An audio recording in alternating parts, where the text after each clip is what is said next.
तो yesterday we finished a topic and we started with a new one. तो हमने topic जो finish किया था that was factors affecting the requirement of fixed capital and we started with factors affecting the requirement of working capital. तो कल की class में हमने स्टार्ट किया था कि किन चीज़ों पर डिपेंड करता है कि आपकी कंपनी को ज़्यादा वर्किंग कैपिटल चाहिए या कम वर्किंग कैपिटल चाहिए. And what is working capital?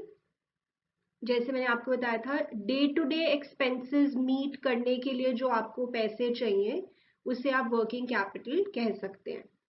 So this was the topic that we were doing, factors affecting the requirement of working capital. इसमें हमने क्या क्या पॉइंट्स पढ़ लिए थे. We studied nature of business, कि आप किस टाइप का आपका बिजनेस है उस पर डिपेंड करता है कि आपको कम वर्किंग कैपिटल चाहिए या ज़्यादा. फॉर एग्जाम्पल, अगर आप एक ट्रेडिंग ऑर्गेनाइजेशन हो तो क्योंकि आपको कोई प्रोसेसिंग नहीं करनी है इसलिए आपको वर्किंग कैपिटल कम चाहिए. On the other hand, if you are a manufacturing organisation तो आपको रॉ मटेरियल को फिनिश गुड में कन्वर्ट करना है, पूरा प्रोसेस फॉलो करना है, तो ज़्यादा वर्किंग कैपिटल चाहिए. एंड अगर आप एक सर्विस इंडस्ट्री है, जैसे एक डॉक्टर, एक लॉयर, एक चार्टर्ड अकाउंटेंट, एक टीचर जो सर्विस देता है, उसको भी वर्किंग कैपिटल कम चाहिए. व्हाट इज द रीजन सारा? बिकॉज यस, उन्हें इन्वेंट्री रखने की ज़रूरत नहीं है. और वर्किंग कैपिटल को मैंने एक अकाउंटिंग वे में भी सिखाया था कि it is CA minus CL. तो अगर आपको ज़्यादा इन्वेंट्री रखनी है या फिर आपके ट्रेड रिसीवेबल्स ज़्यादा हैं due to whatever reason, तो हम कहेंगे आपके करंट एसेट ज़्यादा है एंड हेंस आपकी वर्किंग कैपिटल रिक्वायरमेंट ज़्यादा है. Then the second point we did was scale of operations, कि अगर आप बड़े स्केल पे ऑपरेट कर रहे हैं तो ज़्यादा वर्किंग कैपिटल चाहिए, छोटे स्केल पे ऑपरेट कर रहे हैं तो कम वर्किंग कैपिटल चाहिए. देन बिजनेस साइकिल्स, इसमें हमने पढ़ा था कि जैसे बूम के समय, boom is when there is high level of production and sale activity, मतलब बहुत ज़्यादा बिजनेस एक्टिविटी हो रही है, उस समय ज़्यादा वर्किंग कैपिटल चाहिए. बट अगर डिप्रेशन की बात करें, जब आपकी सेल और प्रोडक्शन एक्टिविटी कम होती है तो आपको कम वर्किंग कैपिटल चाहिए. Then we talked about seasonal factors. Seasonal factors, इसमें हमने कहा था अगर पीक सीजन की बात करें, जब ज़्यादा काम हो रहा है तो ज़्यादा वर्किंग कैपिटल चाहिए. मतलब बिजनेसेस में सीजन्स भी हो सकते हैं. जैसे I was giving you the example, if you own a hotel in let's say Shimla, then your peak season would either be this new year, Christmas time और द समर वेकेशन होती है जब बच्चों की, तो that is your peak season. And other than that would be a lean season, जब काम ज़्यादा नहीं होता है तो working capital requirement would be less. Then we have another point, production cycle, ये भी हमने कल कर लिया था. This is the time span between receipt of raw material and its conversion into finished good. इसके बीच में जो टाइम होता है उसे हम प्रोडक्शन साइकिल कहते हैं. नाउ इफ मैंने एग्जांपल दिया था, let's say if you are a baker, तो आप जब रॉ मटेरियल आएगा आपके पास जो भी आपको चाहिए, जैसे flower, milk, butter, sugar, raw material आपको मिल गया है तो आप उसको, अब केक आपको बनाना है, so it might take a few hours और मे बी 1 or 2 days आप उससे फिनिश गुड में कन्वर्ट कर देंगे. तो यहाँ पे production cycle would be a few hours और maybe 1 day or 2 days. But let's say अगर आपको फर्नीचर बनाना है, let's say you have to make a bed, then this time span would be longer, maybe 6 to 7 days. तो इसमें भी हमने पढ़ा था कि अगर प्रोडक्शन साइकिल लॉन्गर होता है तो ज़्यादा वर्किंग कैपिटल चाहिए और अगर प्रोडक्शन साइकिल शॉर्टर होता है तो कम वर्किंग कैपिटल चाहिए. Then the last point that we did in yesterday's class was credit allowed. Credit allowed, इसमें हमने पढ़ा था कि अगर आप बहुत आसानी से लोगों को उधार दे देते हैं, यानी you follow a liberal credit policy, अगर आप बहुत आसानी से लोगों को उधार दे देते हैं तो आपके कौन ज्यादा होंगे? डेटर्स ज्यादा होंगे। तो अगर ज्यादा डेटर्स होंगे मतलब आपके पैसे जो है वो ब्लॉक्ड रहेंगे, funds would be blocked for a period of time, and hence your working capital requirement would be more compared to maybe if someone is following a strict credit policy, मतलब वो आसानी से उधार नहीं देते, तो उस केस में डेटर्स कम होंगे तो पैसे ज्यादा देर तक ब्लॉक नहीं रहेंगे and hence working capital requirement would be less. तो अब हम आज की क्लास स्टार्ट कर रहे हैं। So the seventh point that we have is credit availed. Credit availed मतलब आपको कितना इजीली क्रेडिट मिलता है। देखो, आप क्रेडिट देते भी हो और आपको क्रेडिट मिलता भी है। सो अगर आपको ज्यादा क्रेडिट मिलता है मतलब you get a good amount of time to pay back to your suppliers, तो आपको क्या लगता है वर्किंग कैपिटल रिक्वायरमेंट कैसी होगी? If you get a long time to pay them. Yes, yes. So यहाँ से एक बार मैं आपको पढ़ के दिखा देती हूँ। It's simple to understand. Just as a firm allows credit to its customers, it may get credit from its suppliers to the extent it avails the credit on purchases, the working capital requirement is reduced। मतलब अगर आपको credit मिल जाता है, you get sufficient amount to sufficient time to pay back, तो आपको मतलब कोई problem नहीं होगी, बाद में पैसे दे देंगे, तो अभी आपकी वर्किंग कैपिटल रिक्वायरमेंट कम होगी बिकॉज अभी आपके पास पैसे होंगे क्योंकि आपको बाद में उनको देने। So right now your working capital requirement would be less. बताओ, do you understand? Everyone else? If we avail credit from suppliers, then working capital requirement is reduced।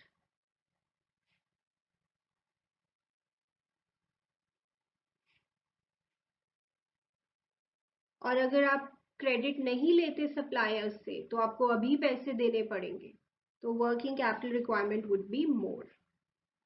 The next point is operating efficiency.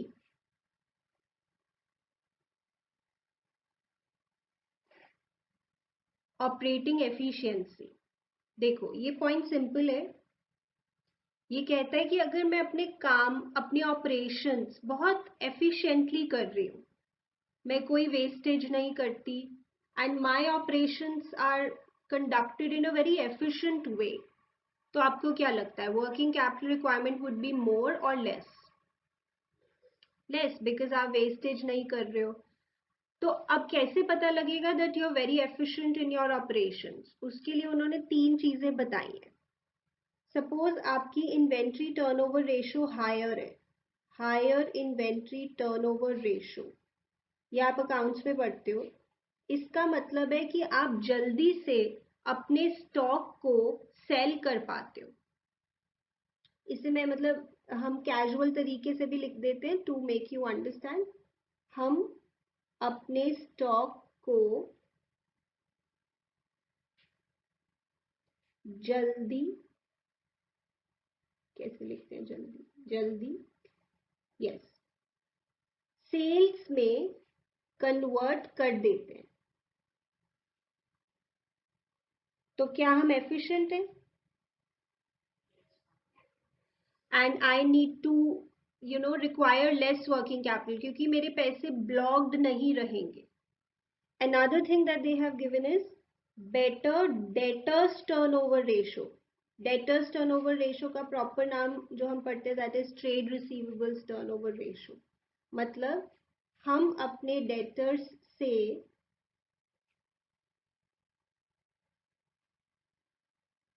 जल्दी recovery कर लेते हैं।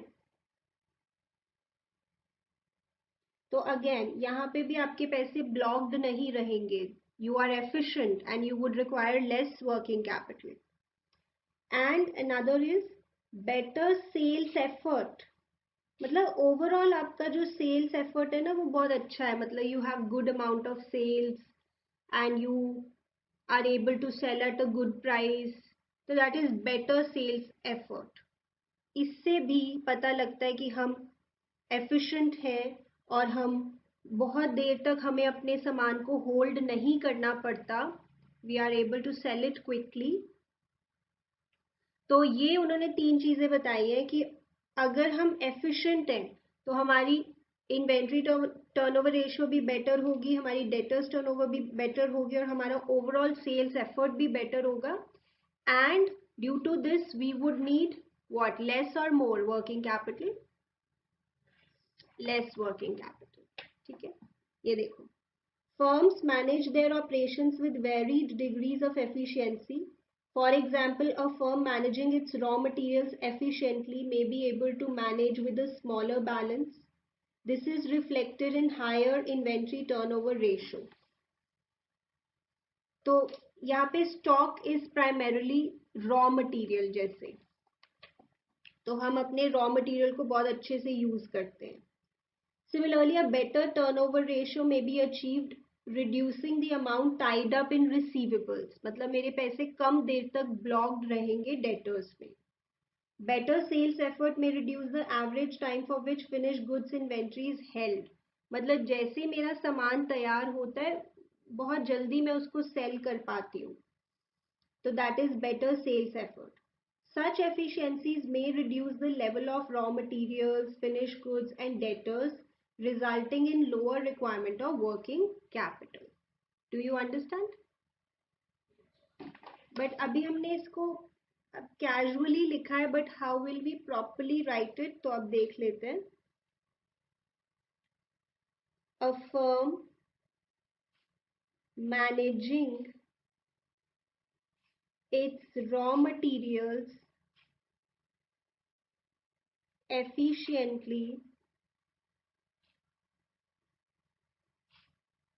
may be able to manage with a smaller balance. मतलब कम raw material से भी आप काम चला लेते हैं बिकॉज मे बी आप वेस्टेज नहीं कर रहे हैं और आप बहुत अच्छे से अपने मटेरियल को यूज कर रहे हैं.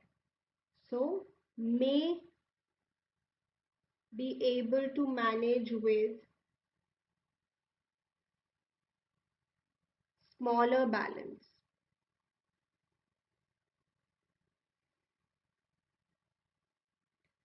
This is reflected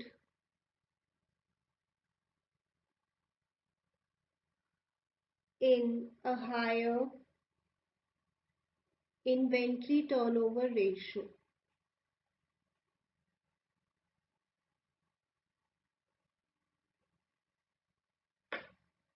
ठीक है. Then a better debtors turnover ratio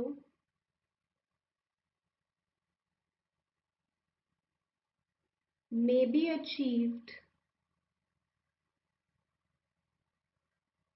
by reducing the amount tied up in receivables. मतलब अगर आपके कम पैसे ब्लॉक्ड रहते हैं, मतलब आप जल्दी रिकवरी कर लेते हो, may be achieved reducing the amount tied up in receivables.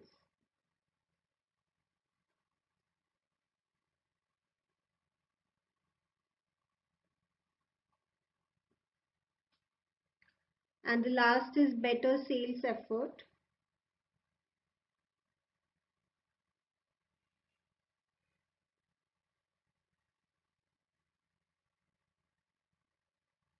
Right, तो ये देखो यहाँ से हमें पता लग रहा है कि हम कम रॉ मटेरियल से भी काम चला लेंगे. यहाँ से हमें पता लग रहा है कि at every point we will have less amount of debtors. And next point से हम पता करेंगे that we will have less amount of finished good because it's sold quickly. तो अगर रॉ मटेरियल कम चाहिए, डेटर्स कम है और फिनिश्ड गुड्स कम है, तो कौन सा एसेट कम होगा, मतलब current asset you can say, और करंट एसेट अगर कम होगा तो requirement of working capital would be less. लिख लिया यहाँ तक आपने? ओके, तो बेटर सेल्स एफर्ट लिखना है अब हमें। तो इससे पता लगता है कि हम ज्यादा एफिशिएंट हैं। Better sales effort may reduce the average time for which finished goods inventory is held। मतलब कम देर तक हमें फिनिश्ड गुड्स को रखना होगा, क्योंकि जैसे ही वो बनते हैं वैसे ही वो सेल हो जाते हैं, since we are very good in selling our product. तो इन तीनों पॉइंट से पता लगता है कि हम ज्यादा एफिशिएंट हैं। सो सच efficiencies may reduce the level of, एक तो रॉ मटेरियल कम चाहिए क्योंकि हम वेस्टेज नहीं कर रहे, फिनिश गुड्स भी हमारे बहुत जल्दी सेल हो जाते हैं, so at one point of time we do not have to store a lot of finish goods, और डेटर्स भी हमारे कम होते हैं बिकॉज हम क्विक रिकवरी कर लेते हैं, resulting in lower requirement of working capital.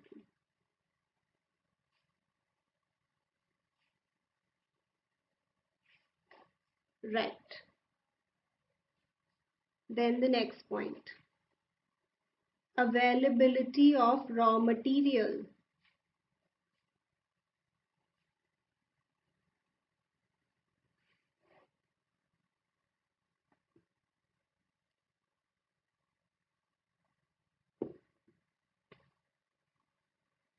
Okay,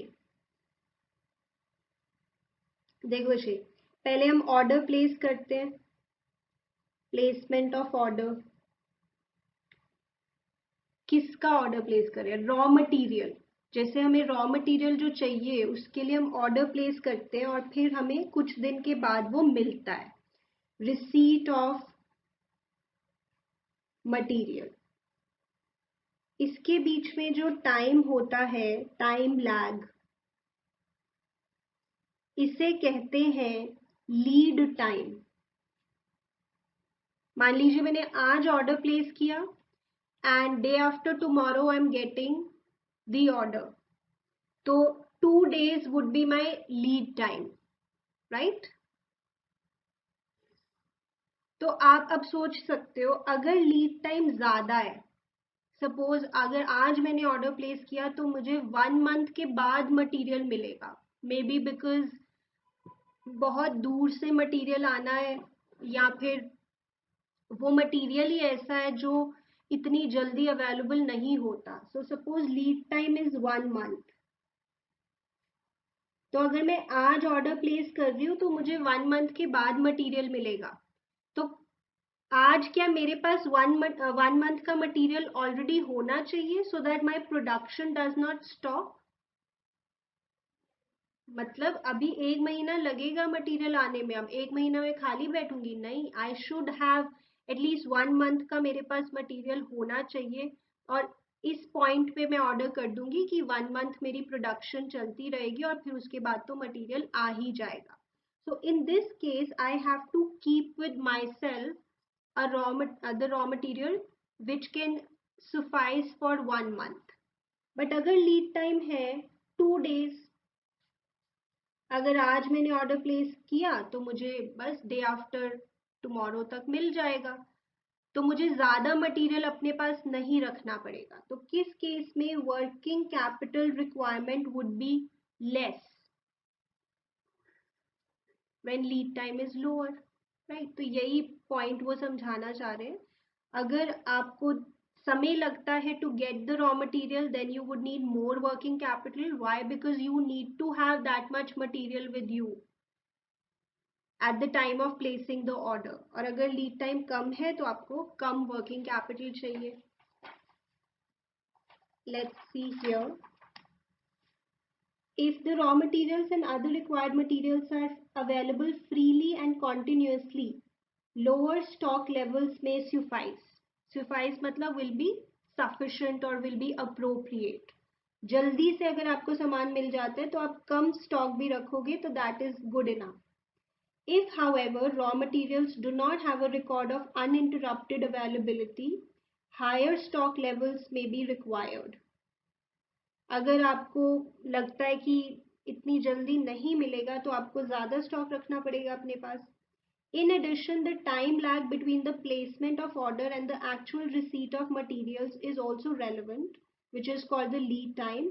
Larger the lead time, larger the quantity of material to be stored, and larger shall be the amount of working capital required.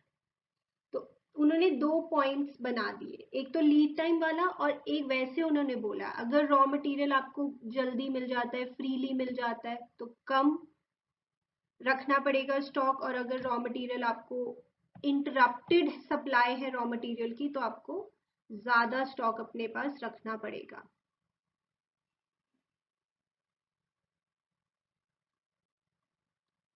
Yes, okay. Atharv is sharing a good example with us कि Japan's amazing Kiretsu model came into play where every company is interconnected with each other to make the lead time minimum. Yes, मतलब कुछ इस तरह का system wherein companies जैसे suppliers भी और customers and the manufacturing company ये सभी बहुत ज़्यादा interlinked है ताकि जल्दी जल्दी से मटेरियल आता जाए, जल्दी से वो बन जाए, जल्दी से वो सेल हो जाए, तो इससे चीज़ें काफ़ी इजी हो जाती है. बट समटाइम्स यही होता है कि रॉ मटेरियल कुछ ऐसा है जो इतनी जल्दी नहीं मिल सकता. फॉर एग्जाम्पल टीक वुड, मान लो आप फर्नीचर बनाते हो और टीक वुड से आप फर्नीचर बनाते हो. नाउ समटाइम्स पीछे से ही नहीं, वो कहेंगे आ ही नहीं रहा भाई, पीछे से ही नहीं आ रहा, हम क्या करें. अब ये तो एक तरह से इसमें नेचर इज ऑल्सो इन्वॉल्व, तो अगर नेचुरल फैक्टर्स है तो प्रॉब्लम हो सकती है, राइट. ओके, चलिए लिखेंगे. If the raw materials are freely and continuously available, lower stock levels may suffice, मतलब may be sufficient. If, however, raw materials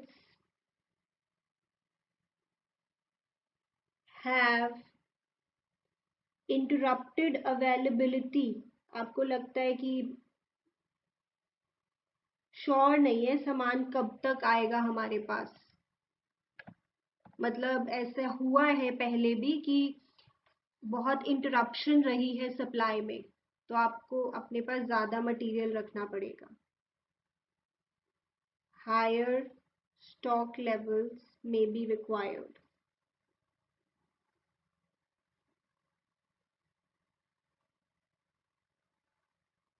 और उसके बाद फिर लीड टाइम वाला concept, the time lag between the placement of order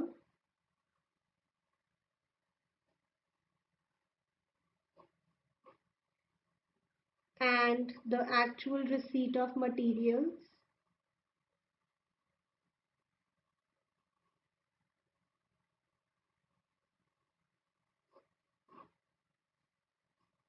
also called the lead time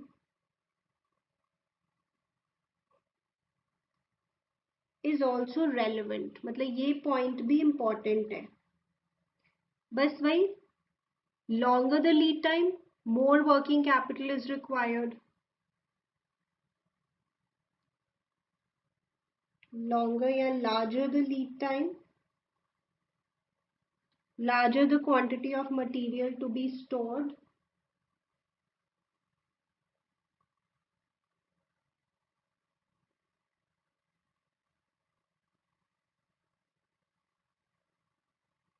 यहाँ तक लिखो, then I'll go to the next page.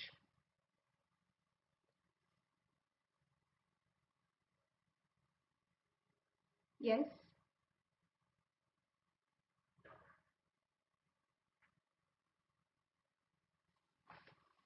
And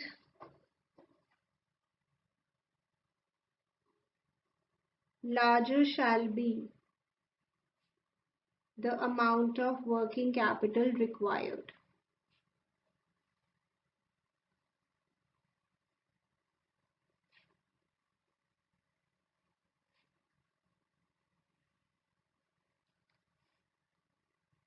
Chaliye, the next point now, growth prospects.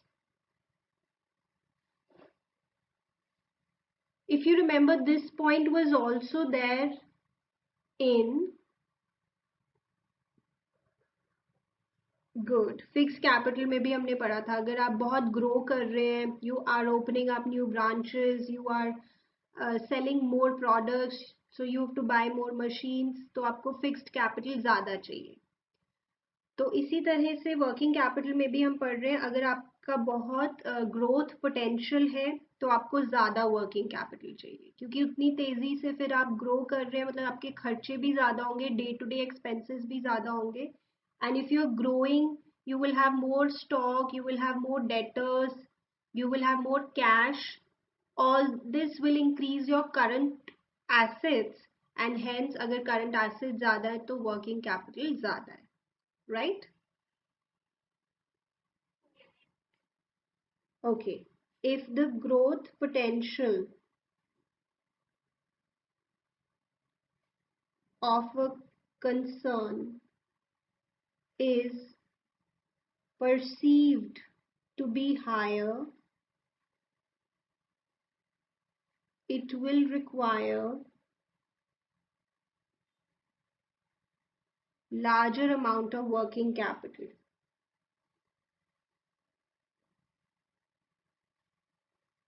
ताकि जो अब ज़्यादा sales होंगी, production होगी, उसको मीट करने के लिए ज़्यादा वर्किंग कैपिटल चाहिए, so that it is able to meet higher production and sales target.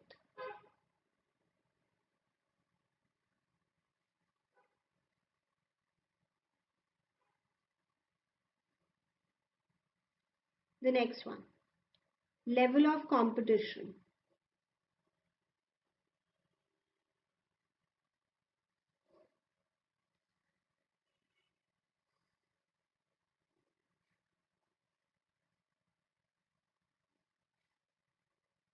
Important words को हम अंडरलाइन कर देते हैं, सो दैट एग्जामिनर का ध्यान बस उसी तरफ जाए, उसके लिए भी इजी हो चेक करना, और उसको दिख भी जाए इंपॉर्टेंट बातें, और मार्क्स भी फटाफट मिलेंगे आपको.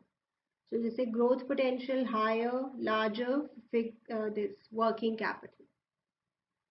Okay. Level of competition, this is also easy to understand. अगर बहुत ज़्यादा कंपटीशन है, you have a lot of competitors, तो आपको वर्किंग कैपिटल ज़्यादा चाहिए. वाई? बिकॉज देखो, अगर ज़्यादा कंपटीशन है तो आपको स्टॉक भी ज़्यादा रखना पड़ेगा, क्योंकि वैरायटी रखनी पड़ेगी ना, ताकि लोग कंपेटिटर के पास ना चले जाएं. अगर दो शॉप्स हैं, एक शॉप में कस्टमर कहते हैं यहाँ तो कोई वैरायटी नहीं है, मैं दूसरी शॉप में जाके ले लेता हूँ, then that is losing out on business. तो आपको ज़्यादा स्टॉक रखना पड़ सकता है if there is a lot of competition. And debtors भी आपके ज़्यादा हो सकते हैं, बिकॉज जब बहुत कंपटीशन होता है ना, तो आपको लोगों को क्रेडिट देना ही पड़ता है, बिकॉज वो फिर दूसरी जगह चले जाएंगे, तो आपको कोई ना कोई बेनिफिट देना पड़ेगा, तभी वो आपके पास आएंगे. सो आपके डेटर्स भी ज़्यादा हो सकते हैं, आपका इन्वेंट्री भी ज़्यादा हो सकती है, so hence the overall working capital requirement would be more if the level of competition is more, right? Higher the level of competitiveness,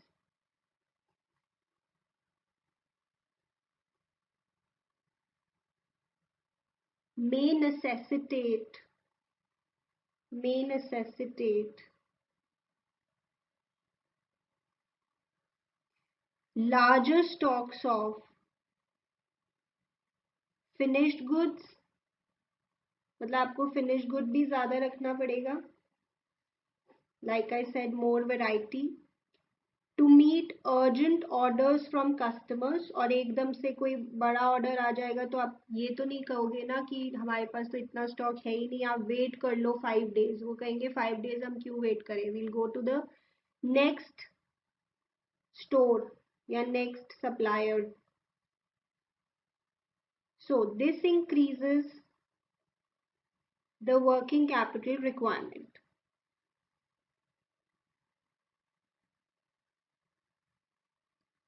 और जैसा मैंने बोला था, अगर ज़्यादा कंपटीशन है तो आपको क्रेडिट भी लिबरल तरीके से देना पड़ता है, बिकॉज कस्टमर वुड से अगर तुम उधार नहीं दोगे, I go to the other store. तो इसलिए बड़े बिजनेसेस में डेटर्स भी ज़्यादा हो ही जाते हैं. कंपटीशन में also force the firm to extend liberal credit terms. मतलब आपको लिबरल होना पड़ता है क्रेडिट में. You have to give credit more easily, and which also again increases the amount of working capital. The last point, inflation.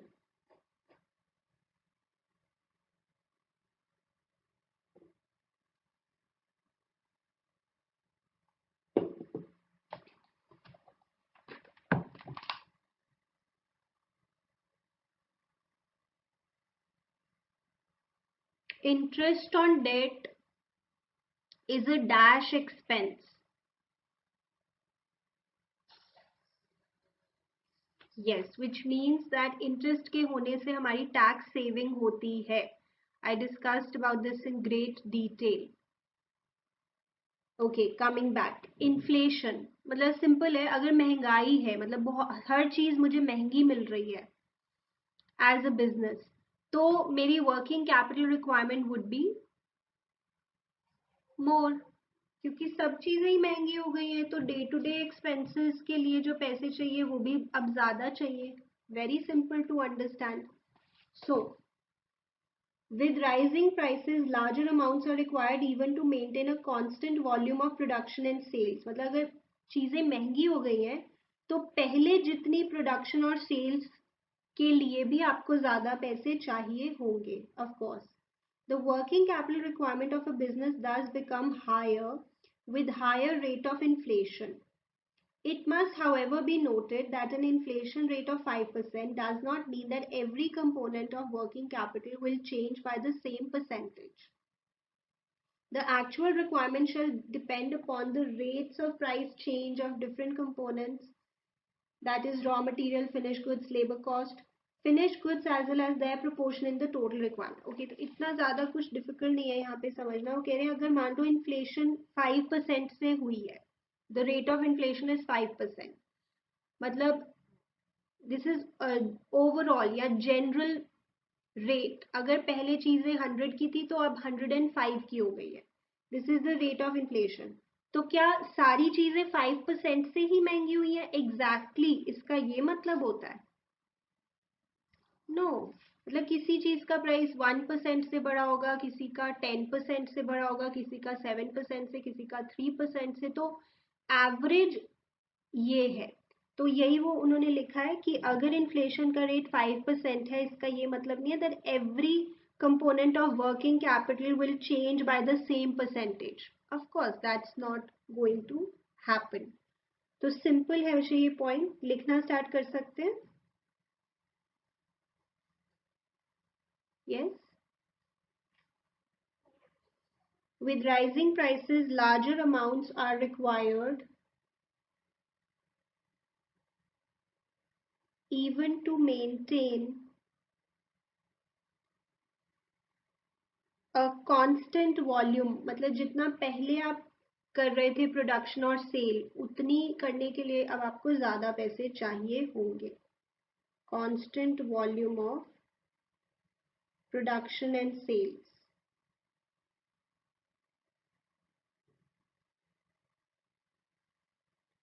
the working capital requirement of a business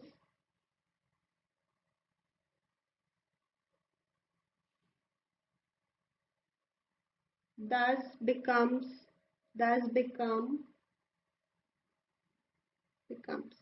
higher with higher rate of inflation.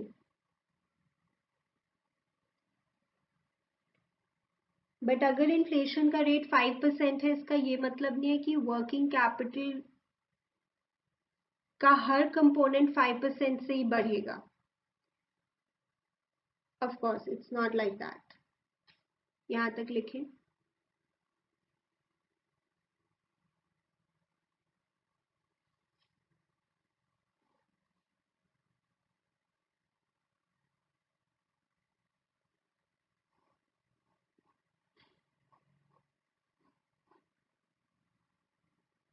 आगे चले.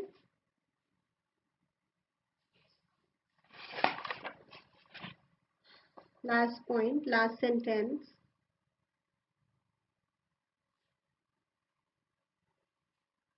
If the inflation rate is 5%, it does not mean that every component of working capital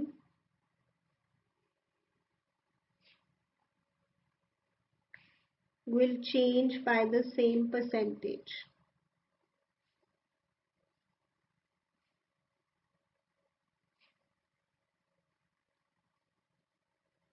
चलो यहाँ तक लिखो, then I'll show you some case studies.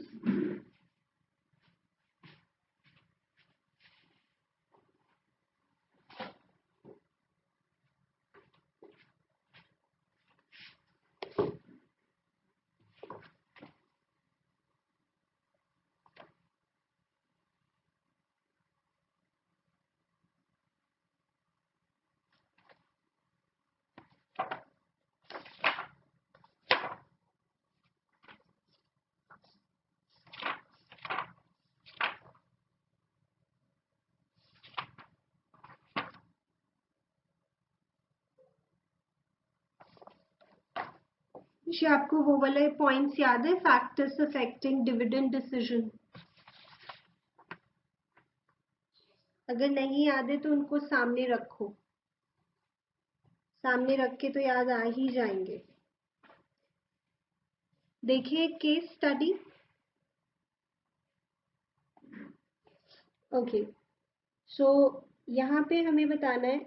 I'm reading from here first. The above discussion about the company leads to various factors which decide how much of the profits should be retained and how much has to be distributed by the company. This is the very first thing that we read in this chapter, that there are three types of financial decisions that every organization has to take or every company has to take. One, financing decision. Two, investment decision and dividend decision. तो dividend decision में हम क्या पढ़ते हैं कि company को decide करना है कि प्रॉफिट्स में से कितना हम डिस्ट्रीब्यूट कर दें एज डिविडेंड और कितना रिटेन कर लें. तो यही वो बात कर रहे हैं. तो किन डिसीजंस की बात हो रही है यहाँ पे? Dividend decision. Coating the lines from the above discussion, identify and explain any such 4 factors. तो 4 फैक्टर्स बताने हैं, मतलब वही फैक्टर्स अफेक्टिंग डिविडेंड डिसीजन. जैसे मैं आपको एक बार याद कराऊं, if not all but a few of them would be stability of earning, stability of dividends, then growth prospects. याद है आपको ये सारी चीजें? नहीं याद है तो एज आई सेड बुक को खोलो, याद आ जाएंगे.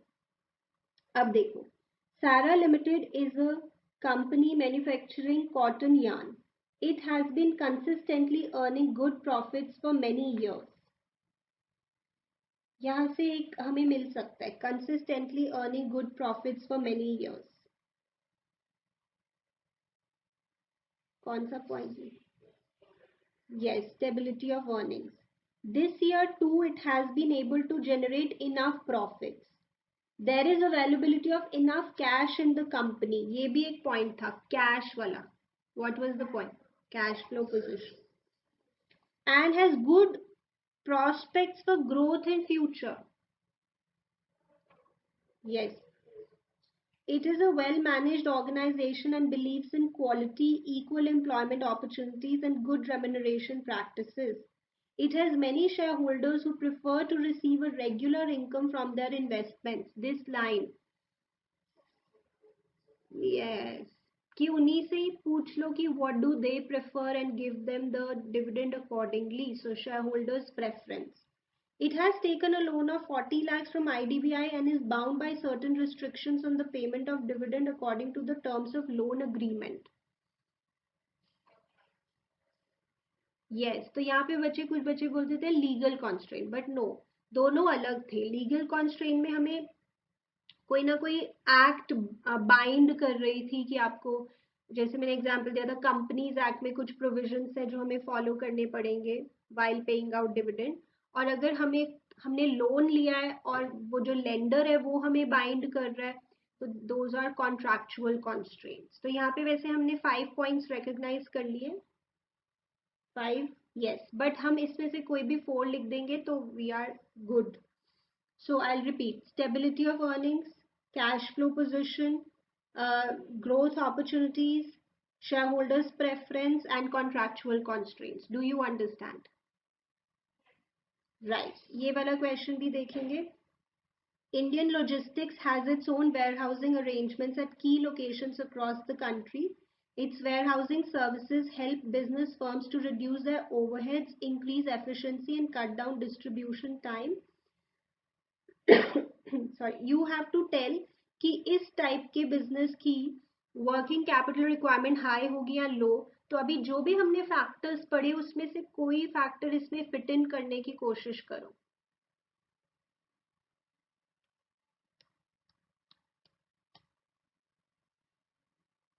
जैसे nature of business, scale of operations, business cycle, seasonal factors, production cycle, credit allowed, credit availed, operating efficiency, availability of raw material, growth prospect, level of competition, inflation. Any idea?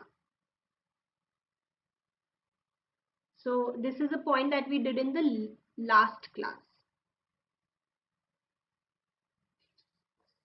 Nature of business में specifically if we are talking about a service organization, तो service industry में कम working capital चाहिए होती है because they do not have to maintain inventory. तो मतलब आपकी book से ही कुछ ना कुछ एनसीईआरटी से वो पिक करेंगे और आपको उसका रीजन भी देना है. सिर्फ ये नहीं कि हाई या low, you have to give at least 1 sentence as a reason. So low होगी वर्किंग कैपिटल रिक्वायरमेंट क्योंकि एक सर्विस इंडस्ट्री है और उसमें कोई इन्वेंट्री मेंटेन नहीं करनी होती. Do you understand? बहुत सारी प्रैक्टिस विच इस चैप्टर में हमें चाहिए. ये चैप्टर बाकी चैप्टर से डिफरेंट है. This is a little analytical और इसमें बहुत सारी चीजें हैं, तो we also have to practise a lot. और मैंने एक क्लास स्पेशली रखनी है for numerical questions related to that topic, जो हमने किया था trading on equity, favourable financial leverage, unfavourable financial leverage. Okay.